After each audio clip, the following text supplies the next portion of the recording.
Chers collègues, tout premièrement, j'aimerais remercier le Dr Salomon pour cette opportunité. Deuxièmement, m'excuser de ne pas être avec vous aujourd'hui en personne. Malheureusement, je suis à l'étranger, donc je vous rejoins via cette vidéo. Je m'appelle David, je travaille aux hôpitaux universitaires de Genève et à l'Université de Genève en tant que chercheur et chargé de cours dans le service de médecine tropicale et humanitaire. Avant de commencer ma présentation, j'aimerais déclarer que je n'ai aucun financement de l'industrie pharmaceutique pour mes recherches dans le domaine du diabète et dans tout domaine, et aussi que cette présentation est en mon nom et ne représente pas le point de vue des institutions auxquelles je suis affilié. Pourquoi avoir intitulé ma présentation « Un double scandale » ça rejoint un article que j'ai écrit avec le professeur Yudkin il y a quelques années pour vraiment montrer qu'on vit dans un monde où dans les pays riches, il y a un scandale par rapport à l'insuline, dans les pays pauvres, il y a un scandale par rapport à l'insuline. Et j'espère, à travers ces quelques diapos, pouvoir vous présenter ce double scandale et probablement que les causes de ce double scandale sont les mêmes, même si on parle de contextes où les ressources sont complètement différentes.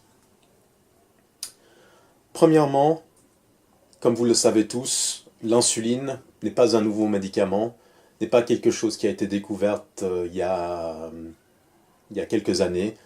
L'insuline date de 1921 et les travaux du Dr Best et du Dr Bunting à l'Université de Toronto approchent leur centenaire. En 1922, un changement complet pour la vie des patients. Comme le disait le professeur Jocelyn, on a une nouvelle race de diabétiques. Ça date de 1922, donc de nouveau, rien de nouveau. Et en 1925, le docteur R.D. Lawrence au Royaume-Uni disait que à travers ces nouvelles découvertes, à travers l'insuline, on avait complètement changé la perspective du diabète et que maintenant une personne avec le diabète pouvait avoir une vie entre guillemets normale. Et comme vous pouvez le voir via ce graphique, on voit vraiment l'impact que l'insuline a eu pour les personnes. Donc voilà l'espérance de vie à l'âge de 10 ans, avant l'ère de l'insuline, sur ces deux points. On voit que l'espérance de vie entre 1897 et 1913 était de 1,3 ans, entre 1914 et 1922 de 2,6 ans, et ensuite, à partir de 1922, à partir de l'accès à l'insuline dans les pays riches, on voit une très forte augmentation de l'espérance de vie. Et maintenant, en 2011, on voit que l'espérance de vie de quelqu'un avec le diabète est de 74, presque 75 ans. Mais en 2006, l'intitulé la page de couverture du Lancet avait pour titre « Quelle est la cause de décès le plus fréquent d'un enfant avec le diabète ?» La réponse d'une perspective mondiale est le manque d'accès à l'insuline. Et en revenant au graphique que je viens de vous montrer, si on compare la réalité entre 1897 et 1945, pour un diabétique à Boston, on voit que cette réalité n'est pas la même au Mozambique en 2003 ou au Nicaragua en 2007. Donc au Mozambique, en dehors de la capitale, l'espérance de vie au moment du diagnostic était de 0,6 ans, ou dans la capitale de presque 4 ans. Au Nicaragua, de nouveau en dehors de la capitale, 19 ans, ou en milieu urbain, à la capitale, 25 ans. Donc on voit vraiment cette inéquité au niveau mondial reflétée par ce tableau. Donc voilà la réalité des pays pauvres. Mais cette réalité est aussi dans les pays riches. On voit ici un article de Diabetes Care qui date de 2011 et qui montre que la cause principale dans des populations pauvres aux États-Unis en cétoacédose est un manque d'insuline, et ce manque d'insuline est dû à deux facteurs. Un, les gens ne l'achètent pas, ou deux, ils l'achètent mais ils l'utilisent des plus petites doses pour prolonger sa durée. On voit aussi, en venant au cas des États-Unis, que entre 2009 et 2015, il y a eu 13 augmentations du prix ou de la lentus ou de la lèvre émir, et on voit que les prix se font un peu montent en parallèle, et on pourrait se dire, mais où est la concurrence? Euh, En principe, s'il y a de la concurrence, le prix augmente chez un concurrent et le prix de l'autre produit devrait rester ou le même ou même baisser, mais on voit que ce n'est pas le cas. Et on voit que aussi, c'est pas seulement un problème des industries, on voit que les Pharmaceutical Management Services, les Pharmacy Benefit Management Services aux États-Unis qui servent d'intermédiaires entre l'industrie et les patients ou d'autres intermédiaires dans d'autres pays tels que les grossistes font aussi partie de ce qu'on a appelé le racket de l'insuline, et donc on voit que vraiment cette problématique a même des échos dans un journal tel que le New York Times. Aussi, dans les pays riches, on voit cette augmentation du fardeau. On part d'un système comme les États-Unis où les gens doivent payer pour leurs médicaments. Si on regarde un autre système de santé plus proche du système français, le système britannique, on voit que en 2000, 86,3% de l'insuline utilisée au Royaume-Uni était de l'insuline humaine, en comparaison à 10,7% d'analogues.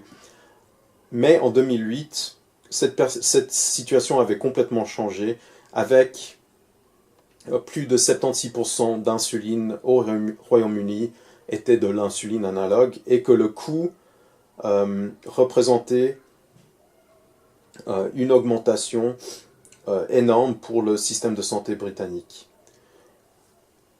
Et pour la France, malheureusement, je n'ai pas pu trouver beaucoup d'informations pour la France, peut-être vous êtes plus au courant que moi, mais voilà juste une photo d'un paragraphe tiré d'un rapport de l'autorité de la santé. Et ce qu'on peut voir, c'est vraiment de nouveau, comme pour le Royaume-Uni, la même chose en France, une augmentation des coûts du diabète en général, mais surtout par rapport aux insulines analogues.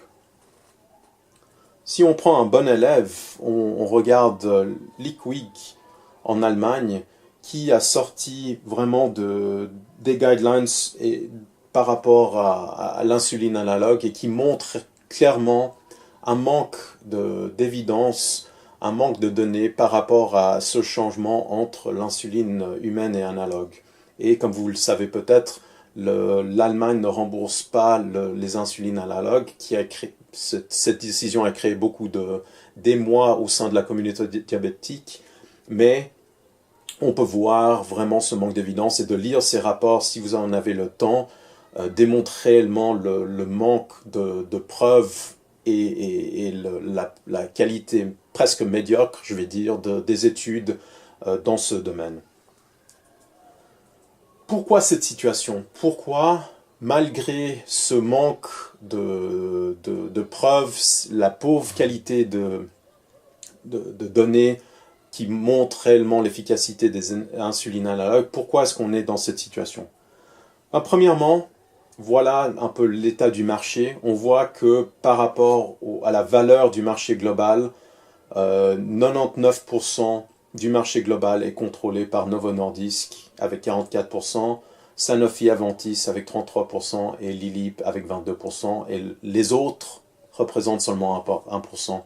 Si on regarde par rapport au volume d'insuline, non pas à la valeur, on voit de nouveau cette domination des trois grands, et seulement les autres représentent 44% du marché. Donc on voit réellement l'influence de ces trois sociétés par rapport au marché global de l'insuline. Cette domination du marché aussi aide à la détermination des produits sur le marché. Donc voilà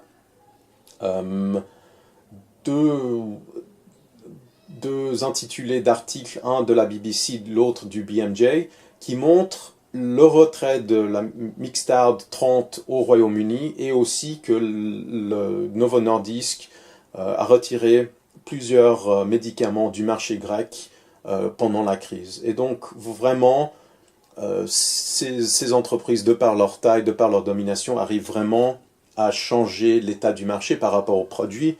Et surtout, comme on peut le voir ici, ce changement entre l'insuline humaine et l'insuline dite moderne ou analogue. Et ce qu'on peut craindre, ou ce qu'on peut voir aussi sur ce graphique, c'est la disparition assez rapide de l'insuline animale, remplacée rapidement par l'insuline humaine, et la question, est-ce qu'on va vers cette même situation pour l'insuline humaine, remplacée complètement par l'insuline analogue? Pour essayer de répondre à ça, voilà quelques données entre différents pays groupés par revenus, par tête d'habitant. Donc on a les pays à revenus élevés, moyen élevé, moyen pauvre et très pauvre. Et ce qu'on voit vraiment, c'est ce remplacement de l'insuline humaine représentée en rouge par l'insuline analogue en bleu. Et ce qu'on voit, c'est vraiment une photo à 4 moments. On voit clairement que, et ces données datent déjà de quelques années, la dernière année où on a eu les données, c'était pour 2009, on voit que on a passé le cap des 50% dans les pays à revenus forts, que ça suit dans les pays moyens élevés, que les pays à faible revenu, moyen faible revenu suivent un peu plus tard, et que les pays à revenus faibles, ça commence tout doucement. Et clairement aussi, on peut voir vraiment cette disparition rapide envers de l'insuline animale. Cette situation existe malgré les recommandations de l'OMS en 2011. Je sais que ça date aussi ça commence à dater, mais qui a regardé les données par rapport à l'insuline analogue et qui a montré qu'il n'y avait aucun avantage clinique comparé à l'insuline humaine, ce qui reflète aussi 3 perspectives de Cochrane. Donc, j'ai juste pris les abstracts de 3 rapports. Un en comparaison des analogues rapides, des analogues dits lents, et aussi entre l'insuline humaine et l'insuline animale. Et ces 3 études Cochrane montrent que entre l'insuline humaine et animale, aucune différence, aucun avantage vraiment pour les insulines longue durée, sauf peut-être une hypoglycémie plus faible pendant la nuit, donc une hypoglycémie nocturne un peu plus faible. Et par rapport aux analogues rapides, de nouveau, rien de transcendant, qui justifie aussi, c'est pas juste que cette différence en termes d'efficacité, mais c'est aussi cette différence en termes de coût. Et juste pour montrer cette différence en termes de coût, voilà le Kyrgyzstan, un pays pauvre en Asie centrale. La raison que j'utilise cet exemple, c'est juste pour illustrer quelque chose de par l'état et la simplicité des données comparées à d'autres pays comme la France ou le Royaume-Uni, où ces données existent, mais les calculs sont un peu plus difficiles. Donc, si on regarde la première colonne, en termes d'unités d'insuline, le Kyrgyzstan achète 224 000 unités d'insuline, donc flacons d'insuline, pardon, et sur ce total, 64 000 ne répondent pas aux critères de l'OMS. Donc c'est ou de l'insuline analogue ou de l'insuline en cartouche. Cette insuline représente 29% en termes de volume, mais 57% en termes de coût. Et donc ce petit pays, d'environ 6 millions d'habitants, si ce pays suivait les guidelines de l'OMS, ce pays pourrait épargner environ 740 000 $. Et donc on pourrait dire pour la France, pour la Suisse ou pour le Royaume-Uni ou même les États-Unis, c'est pas beaucoup, mais pour ce pays-là, 740 000 $ est égal au coût de la santé pour 11 000 personnes. Donc je pense que c'est aussi important, oui, le Kyrgyzstan est loin du contexte français, du contexte suisse, du contexte américain, mais c'est important de souligner ce petit exemple pour montrer vraiment cet impact de l'insuline analogue, pas seulement sur que ce soit le portefeuille d'un Américain ou du gouvernement au Royaume-Uni ou en France, mais aussi pour d'autres personnes qui n'ont pas le diabète. Donc ces coûts veulent dire que le franc, l'euro, le dollar pour la santé utilisé pour l'analogue ne va pas pour d'autres maladies, d'autres pathologies, d'autres programmes en santé publique. Un autre élément important à souligner par rapport à l'augmentation des coûts est le changement de mode d'injection. Donc on part de la seringue à des stylos, et donc on voit de nouveau ce changement du marché pour des stylos, pour d'autres modes dits modernes. De nouveau, si on regarde les données scientifiques, il y a beaucoup qui parlent de la qualité de vie, mais si on regarde d'autres éléments comme l'HbA1c ou d'autres éléments cliniques, les données ne sont pas probantes pour montrer ce changement et de nouveau cet impact par rapport au coût. Je vous présente juste quelques données d'une autre étude. C'est des prix qui varient, donc c'est des prix pour des pays pauvres comme pour des pays riches. Et donc ce qu'on peut voir ici, si vous vous concentrez juste sur les deux points du graphique, ici et ici, on voit que le prix pour les gouvernements de l'insuline analogue est beaucoup plus élevé que pour le prix de l'insuline humaine, entre 6 $ par flacon pour l'insuline humaine à 34 $ pour les insulines analogues. Et cette différence est présente au niveau du prix pour le patient, donc si le patient doit payer, dans le secteur public comme le secteur privé, et ce qui représente de nouveau un fardeau pour les patients, les systèmes de santé. Je pense qu'il était important de souligner, peut-être c'est clair pour vous, mais souvent dans les discussions avec d'autres personnes, c'est ce besoin de l'insuline pour le diabète de type 1 versus le diabète de type 2. Clairement, pour le diabète de type 1, il y a un besoin absolu. Sans insuline, quelqu'un avec le diabète de type 1 va mourir très rapidement. Pour le type 2, si on regarde la littérature, c'est entre 10 et 25% des patients qui utilisent l'insuline. Mais c'est comment est-ce qu'on définit ce besoin pour les types 2 ? Et qui définit les besoins pour le type 2 ? Et là, j'ai juste mis un article, Early Insulinization to Prevent Diabetes Progression, donc une insulinisation, si on peut dire ça en français, précoce pour prévenir la progression du diabète. Et donc on voit beaucoup, si on va dans les congrès du diabète, où on visite les stands, où on regarde des fois sur Internet ce qu'on peut trouver, on voit vraiment cette poussée pour une insulinisation des patients avec le type 2 pour précoce, vraiment, et c'est un moyen de définir le marché et d'accroître le marché étant donné la forte progression de la prévalence du diabète de type 2 partout dans le monde. Donc, j'espère brièvement j'ai pu présenter ce contexte global du marché de l'insuline. Donc, ce double scandale, différents contextes, on ne peut pas comparer le Kyrgyzstan, le Mozambique, le Vietnam avec la France, le Royaume-Uni, mais est-ce qu'on regarde, on a les mêmes causes au niveau global? Je pense qu'il est important de dire que ce n'est pas seulement l'industrie.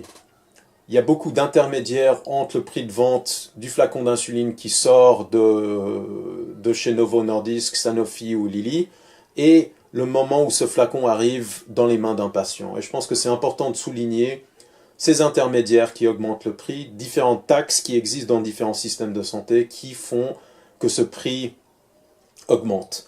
Je pense que les gouvernements ont aussi leurs responsabilités. Le gouvernement kirghize a la responsabilité d'avoir gaspillé 740 000 $, et je pense que les gouvernements, de nouveau suisses, français, britanniques et autres, ont aussi leur part de responsabilité par rapport à l'utilisation de l'argent au niveau de la santé.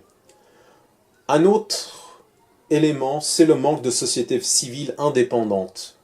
si on regarde l'exemple du VIH, on avait une société civile globale, et donc les séropositifs français se battaient pour leur père en Afrique. Ça n'existe pas pour le diabète. Premièrement, beaucoup d'associations reçoivent du financement de l'industrie pharmaceutique. Et deuxièmement, il y a un renfermement par rapport à la problématique, surtout dans le domaine du diabète de type 1, à mon diabète, si j'ai le diabète de mon enfant ou le diabète dans mon contexte. Et donc je pense que ça aussi c'est un manque par rapport à s'attaquer à ce problème, c'est ce manque de société civile. Et je pense aussi le rôle des médecins. Cette vision de mon patient vis-à-vis du système. Donc moi je donne ce qui est mieux pour mon patient, mais sans penser, sans réfléchir à l'impact de cette décision clinique pour un individu sur le système global. Deuxièmement, ce qui est nouveau est mieux.